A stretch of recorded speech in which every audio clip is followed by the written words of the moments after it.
Hello everyone, this is Priya. Welcome back to Economics अड्डा with Priya. आज हम लोग अपना न्यू चैप्टर स्टार्ट करेंगे demand and laws of demand, मांग और मांग का नियम। इसमें हम लोग पहला टॉपिक पढ़ेंगे डिमांड एंड डिमांड फंक्शन, मांग और मांग फलन। तो इस वीडियो को स्टार्ट करने से पहले आप मेरे इस वीडियो को लाइक और शेयर जरूर कर दीजिएगा, और इससे पहले 2 चैप्टर का प्लेलिस्ट ऑलरेडी बना हुआ है, आप उस प्लेलिस्ट को भी देख सकते हैं। So let's start our new topic demand and demand functions. Demand को समझने से पहले हमें डिजायर और वांट को समझना बहुत जरूरी है। So what is desire, want and demand? इच्छा, आवश्यकता और मांग क्या है? डिजायर यानी इच्छा का तात्पर्य केवल किसी व्यक्ति की किसी विशेष वस्तु की इच्छा मात्र से है। इच्छा का मतलब एक विश हो गया जो आपके मन में आता है, यानी जैसे कोई चाहत हो गया जो आपके मन में बस उत्पन्न हो जाता है। जैसे अगर आप इस फोटो को देखेंगे तो आपके मन में इसे खाने का इच्छा आएगा, तो उस इच्छा से बाजार में कोई प्रभाव नहीं पड़ेगा। आपके मन में बस एक चाहत उत्पन्न हो गया है कि अभी काश ये हमें मिल जाता तो हम इसे खा लेते। तो ये एक इच्छा है, इससे बाजार में इसलिए प्रभाव नहीं पड़ेगा क्योंकि आपके मन में अभी एक चाहत उत्पन्न हुआ है, उसके कारण आपका पॉकेट से अभी खर्च नहीं हुआ है। जब आपके पॉकेट से कुछ खर्च हुआ ही नहीं है तो बाजार में पैसा कैसे आएगा? इसलिए बोला जाता है कि किसी भी चीज का इच्छा आप अपने मन में उत्पन्न कर सकते हैं, उससे बाजार में कोई प्रभाव नहीं पड़ेगा। नेक्स्ट है वांट, आवश्यकता। इन इच्छाओं की पूर्ति के लिए हम अपने सीमित संसाधन खर्च करने को तैयार होते हैं, वे आवश्यकताएं बन जाती है। आवश्यकता उसको बोलेंगे जब आप बिल्कुल तैयार हो जाते हैं अपना सीमित संसाधन को खर्च करने के लिए इन वस्तुओं पे। जैसे कि अगर आप तैयार हो चुके हैं, अपने मन में एक निश्चय बना लिए हैं कि अब आप इस सामान को खरीद करके खाएंगे, तो ये आपकी आवश्यकता बन जाती है। आवश्यकता का मतलब होता है कि जब आप पूरी तरह से तैयार हो जाते हैं अपना सीमित संसाधन को खर्च करने के लिए, तो वो आवश्यकताएं बन जाती है। आगे है डिमांड, मांग। किसी वस्तु की वह मात्रा जो किसी विशेष समय में किसी विशेष कीमत पर खरीदी जाती है, मांग कहलाती है। मांग का मतलब हो गया कि वो सामान का वो क्वांटिटी जिसे आप एक विशेष समय में एक विशेष कीमत पे खरीद लेते हैं, तो वो आपका मांग कहलाता है। जैसे कि एक उपभोक्ता है जो 1 महीना में 2 किलो गेहूं खरीदता है 20 रुपया पर किलो के हिसाब से, तो यहाँ पर गेहूं एक विशेष वस्तु हो गया, 2 किलो एक विशेष मात्रा हो गया, 1 महीना यहाँ पे एक विशेष समय को बता रहा है, और 20 रुपया प्रति किलो ये एक विशेष कीमत को बता रहा है। तो एक उपभोक्ता के द्वारा 1 महीने में 2 किलो गेहूं 20 रुपया प्रति किलो के हिसाब से ये उसका मांग हो जाएगा। अगर आप अब बिल्कुल तैयार हो गए हैं समोसा खाने के लिए और आप बाजार जा करके अपना पैसा खर्च करके समोसा को खरीद लेते हैं, यानी एक विशेष समय में एक विशेष कीमत पर आप एक वस्तु का मात्रा को खरीद लेते हैं, तो आपके लिए वो मांग कहलाएगा। तो इच्छा, आवश्यकता और मांग में यही अंतर है कि इच्छा के उत्पन्न होने से बाजार में कोई प्रभाव नहीं पड़ता है। आवश्यकता में आप बिल्कुल तैयार हो जाते हैं अपना सीमित संसाधन को खर्च करने के लिए, और मांग में आप उस सीमित संसाधन को खर्च करके एक निश्चित समय में और एक निश्चित कीमत में उस सामान को खरीद लेते हैं, तो वो मांग कहलाएगा। आप जो सामान को खरीदते हैं, यानी एक विशेष कीमत पे आप जब वो सामान को खरीदते हैं, तो इससे बाजार प्रभावित हो जाता है, क्योंकि आपका जो पैसा है वो खर्च हो चुका है, वो अब बाजार में आ गया है, जिसके कारण बाजार यहाँ पे प्रभावित हो जाएगा। नेक्स्ट है डिमांड फंक्शन, मांग फलन। वस्तु की मांग और इसे प्रभावित करने वाले घटकों के बीच फलनात्मक संबंध को मांग फलन कहते हैं। मांग फलन का मतलब होता है कि वो सारा फैक्टर्स जिसके कारण मांग प्रभावित हो जाए।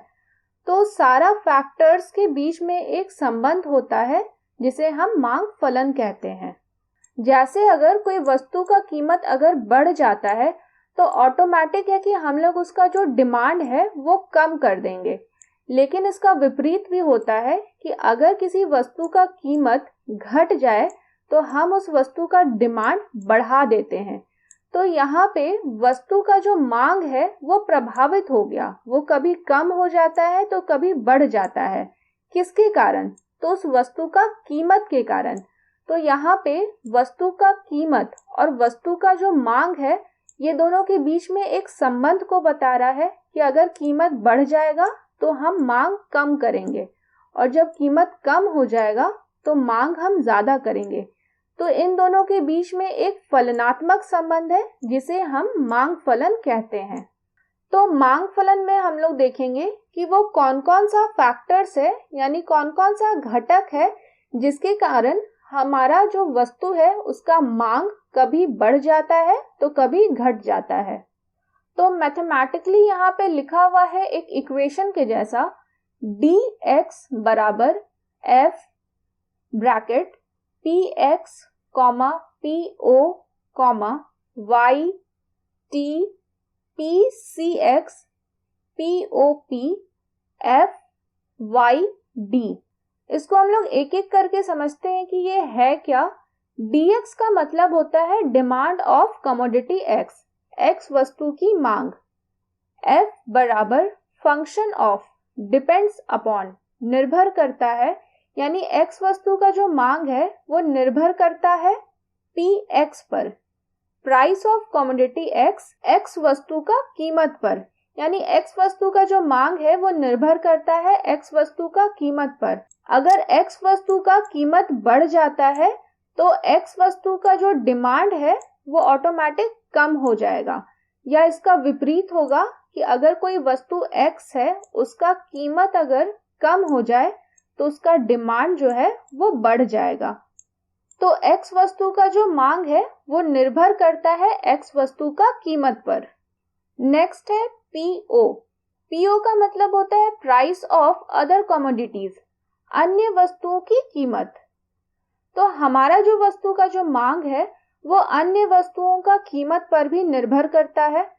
कैसे निर्भर करता है उसको हम लोग नेक्स्ट वीडियो में कवर करेंगे। आगे है Y। Y मतलब होता है इनकम ऑफ द कंज्यूमर, उपभोक्ता की आय।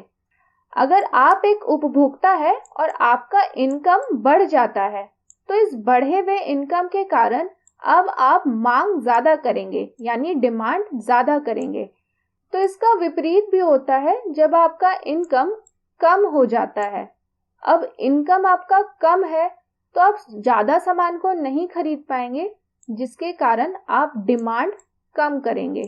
तो यहाँ पे डिमांड बढ़ जाता है या कम हो जाता है, किसके कारण? तो आपका इनकम के कारण, यानी आपका इनकम और उस वस्तु का जो मांग है उसके बीच में एक संबंध बताया जा रहा है। उसी संबंध को हम लोग मांग फलन कहेंगे। आगे है T। T मतलब होता है टेस्ट एंड प्रेफरेंस, उपभोक्ता की रुचि। आप एक उपभोक्ता है, आपको कोई सामान अगर पसंद आता है तो सामान को आप बार बार खरीदना चाहेंगे, और अगर उसका स्वाद आपको पसंद नहीं आता है तो आप उसको बार बार खरीदना नहीं चाहेंगे। तो यहाँ पे उस वस्तु का मांग प्रभावित हो रहा है आपका रुचि के कारण। आगे है PCX। PCX का मतलब होता है फ्यूचर एक्सपेक्टेशन ऑफ प्राइस, भविष्य में कीमत परिवर्तन की आशा। जब आपको पता चलता है कि किसी वस्तु का भविष्य में कीमत में परिवर्तन होने वाला है, भविष्य में उसका कीमत बढ़ने वाला है, तो वर्तमान में आप उस वस्तु को ज्यादा से ज्यादा खरीद करके अपने घर में रख लेते हैं ताकि आपको नुकसान ना हो। तो यहाँ पे भविष्य में कीमत का परिवर्तन होने वाला है, जिसके कारण हम वर्तमान में ही उस वस्तु का जो मांग है उसको प्रभावित कर दिए। तो ये हमें बता रहा है कि भविष्य में कीमत का परिवर्तन और वर्तमान में उस वस्तु का जो मांग है उसके बीच में एक फलनात्मक संबंध है। नेक्स्ट है POP। POP का मतलब होता है साइज ऑफ पॉपुलेशन, जनसंख्या का आकार। मान लीजिए कि आपके घर में बहुत सारे मेहमान कुछ दिनों के लिए आ गए, तो अब आपके घर में जनसंख्या का वृद्धि हो गया है। तो जब ज़्यादा जनसंख्या बढ़ जाएगा तो आप ज़्यादा मांग करेंगे, और जब वो मेहमान घर से चले जाएंगे तो जनसंख्या कम हो जाएगा, तो आप कम मांग करेंगे। यानी जनसंख्या के कारण भी वस्तु का जो मांग है वो प्रभावित होता है। नेक्स्ट है फैशन। जब कोई वस्तु फैशन में होता है यानी प्रचलन में होता है, तो हम उस वस्तु का ज़्यादा से ज़्यादा डिमांड करते हैं, और जब वो वस्तु अब फैशन में रहता नहीं है तो हम उस वस्तु का डिमांड नहीं करते। यानी फैशन के कारण भी वस्तु का मांग प्रभावित होता है। और आखिरी है YD। YD मतलब होता है डिस्ट्रीब्यूशन ऑफ इनकम, आय का वितरण। इस दुनिया में हर एक लोगों का जो आय होता है वो एक बराबर नहीं होता। तो जिन लोगों का आय ज़्यादा होता है, यानी जिन लोगों का इनकम ज़्यादा होता है, वो ज़्यादा मांग करते हैं, ज़्यादा सामान को खरीदते हैं, और जिन लोगों का आय कम होता है वो कम मांग करते हैं। यानी आय का वितरण के कारण भी वस्तु का जो मांग है वो प्रभावित होता है। तो ये सारे घटक है, ये सारे फैक्टर्स हैं जिनके कारण कोई भी वस्तु का मांग जो है वो प्रभावित हो जाता है। इसके बीच में एक संबंध आपको देखने को मिलेगा। अगर ये सारा चीज बढ़ जाएगा या कम हो जाएगा, इसके कारण वस्तु का जो मांग है वो भी बढ़ जाएगा या फिर घट जाएगा। तो यहाँ पे एक ये फलनात्मक संबंध दिखा रहा है जिसे हम मांग फलन कहेंगे।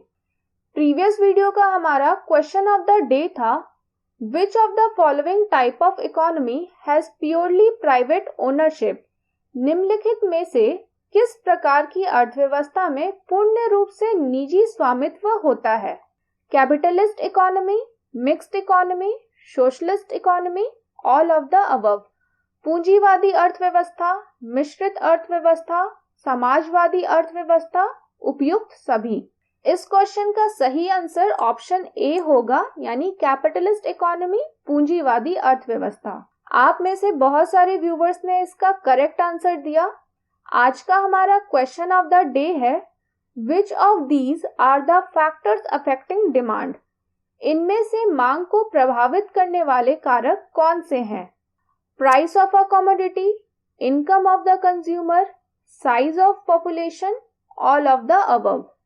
वस्तु की कीमत, उपभोक्ता की आय, जनसंख्या का आकार, उपयुक्त सभी। आप अपना आंसर कमेंट बॉक्स में दीजिएगा। नेक्स्ट वीडियो में हम लोग टाइप ऑफ डिमांड, मांग का प्रकार को समझेंगे। अगर आप वीडियोस से रिलेटेड रेगुलर अपडेट चाहते हैं तो आप मेरे फेसबुक और इंस्टाग्राम पेज को फॉलो ज़रूर कीजिएगा, लिंक डिस्क्रिप्शन में है। ये वीडियो आपको अच्छा लगा होगा तो इस वीडियो को लाइक और शेयर ज़रूर कीजिएगा और मेरे चैनल को सब्सक्राइब ज़रूर कीजिएगा। Thank you everyone.